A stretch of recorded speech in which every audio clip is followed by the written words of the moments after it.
Time is important in my working process, and that in a way it's not, I've always described my work as a flow, and that I don't really work in like very rigid projects as such, but everything kind of just flows in and out and makes it and has value and meaning, which can be revisited and found on multiple occasions. This is my sketchbook from 2013, when I was at the end of my second year on BA, and I was working on a project called Present Memories, which was looking at my family, my growing up back in Slovakia, where I'm from, and how we can be in the moment, but how the memories change and how they have value. This is actually what I'm looking at right now outside of my window. This is a view from my room. I live very central. Since the summer of 2018, I moved to a house in Waterloo, and it's been definitely a breaking point in my life, not just in my career, but it's the place where it's probably the closest I've ever created my own home, where I found inspiration, where I found love, where I found my roots. And currently I should be undergoing an artist residency at South Bank University and Borough Road Gallery, which has been postponed. And but when I got this, when I saw the applications for the residency, I responded at the very last minute, and I responded with thinking that from where I live to South Bank University, it's about 5-minute walk. So how can I create a story from, how can I tell this story of living a small village life in the center of a London metropolis, right in the heart of Waterloo? And I proposed to look at it, and I proposed to just stay at home and just view how one can root himself or herself and branch out to the local community and to the local area. What the house kind of became and has always been a core of that idea. And with my partner, we've been always thinking about how this house is so unique. There is no corner is right angle, no wall is straight. It's loud. There is train on this side, cars on just in front of me. You can, my first night here, I remember waking up by the trembling ground because of probably the trains and tubes running underneath. So it's a very living house and vibrant house. And it became a place where now we are locked in, and now we are forced to really reflect, but the house is becoming even more important and more poignant, and story that it gave to us, and it's giving to and what it gives to us, and how can we work with it. I also want to talk about home in a sense of it being a studio, and it being a place from which we can start the creative process and expand to not only like personal work, but also it can create a foundation for work that reaches out to professional work, just like kind of this as well. Suddenly I'm speaking from my study to you all, which I still am finding slightly nerve-wracking. But images here, actually I live very close to St. Thomas Hospital, where a lot of patients are being treated for COVID-19, and the helicopter is actually a medical helicopter coming to the hospital. And the image on the right is Marisa Begonia, and within my home I photographed Marisa for a piece that I did for the FT magazine. Here is an image of my grandmother. I kind of wanted to include this there as well, because in the current situation we are asked to protect our elderly, protect our grandparents, parents, and sadly, my grandmother passed away in December, and so going back again, it's been quite it's been a hard thing to deal with, and now it is even more ringing close to heart because of the situation that we find ourselves in, and how these things can, without being too sentimental, but how personal events can create incredible foundations for building not only one's strength and one's personality and identity, but also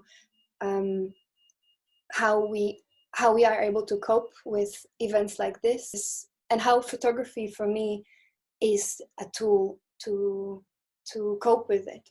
For example, this image, it is from the 17th of December, when me and my family got into the car in the morning going to the funeral, and I was told, don't take the camera to the funeral, so I only took this one image when the engine kind of broke. And it's an image of a weird quality, but for me there is something so resonant in it that I keep coming back to it.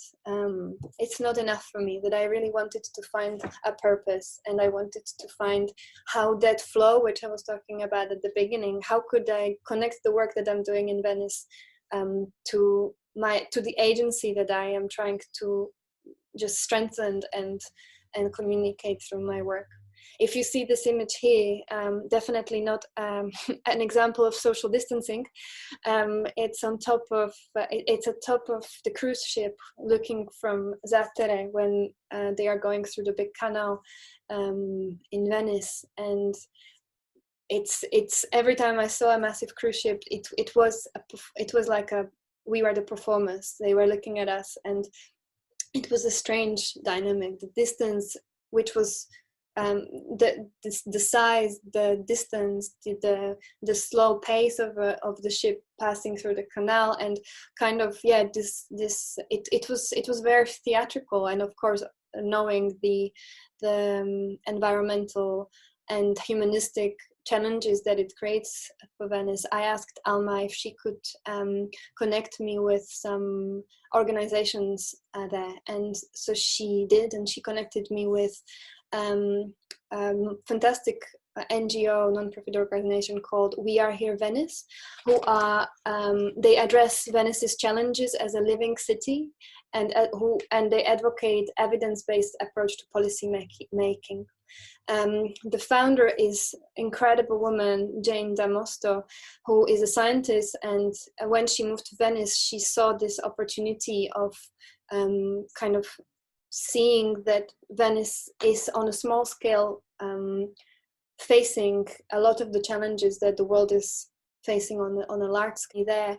And one of the poignancies of this image is it's a very quiet image, but it's actually the erosion that is threatening Venice so much. And the waves, like we were doing, the waves of the taxis, the waves of the cruise ships, that's what is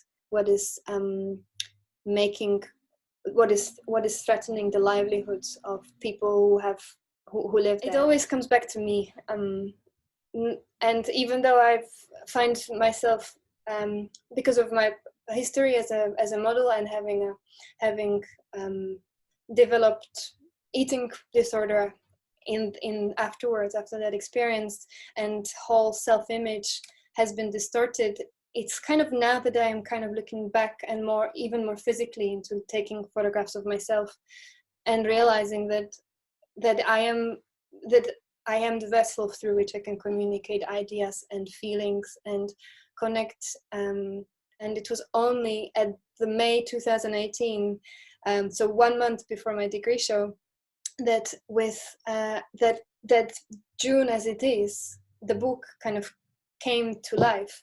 I'm forever grateful to my friend Jan Motika, who was the designer for the book, and who has wished me happy birthday at the end of April and said, if you ever want to make a book, let me know.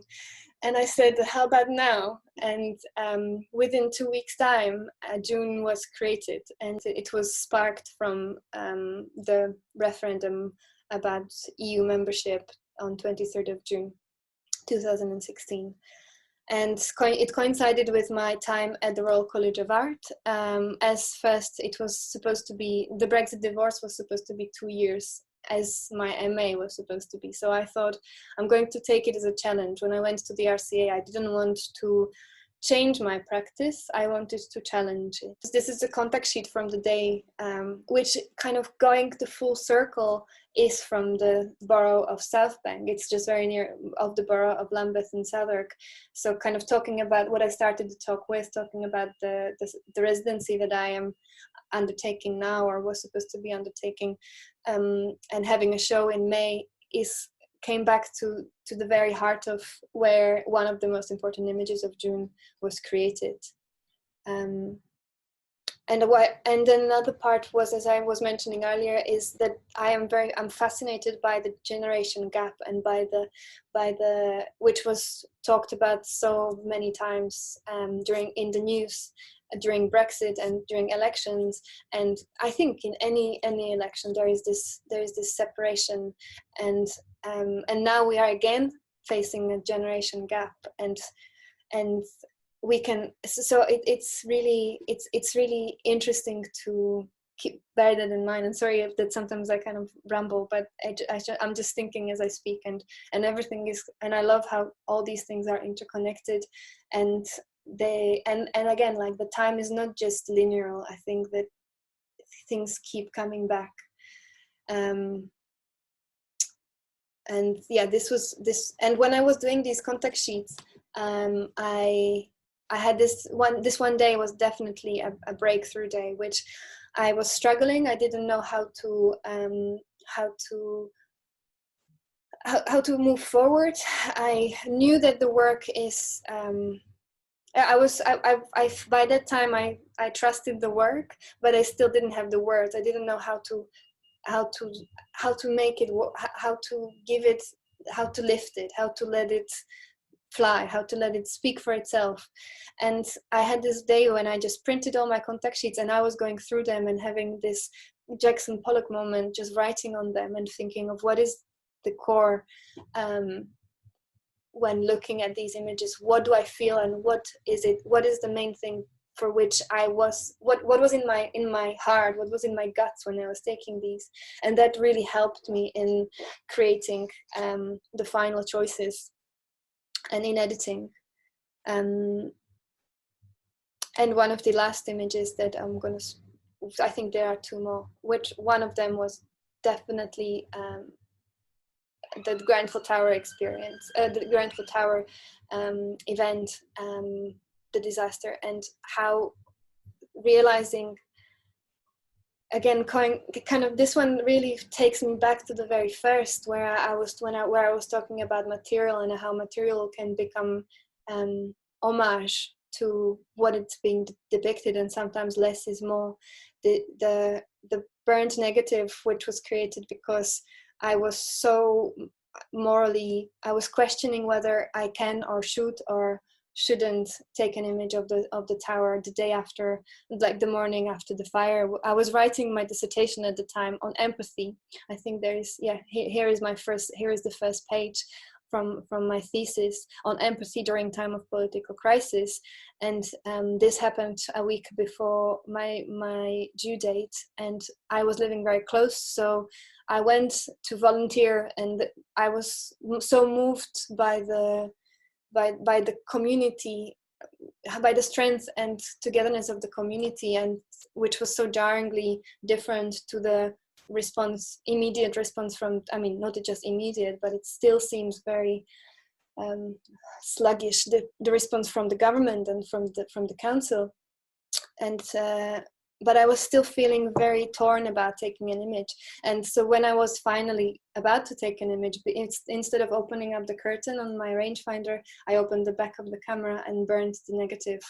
At the time I was like, oh damn, I made a mistake. But that mistake, acknowledging and appreciating it at the end, became one of the images which definitely shifted how I think about photography.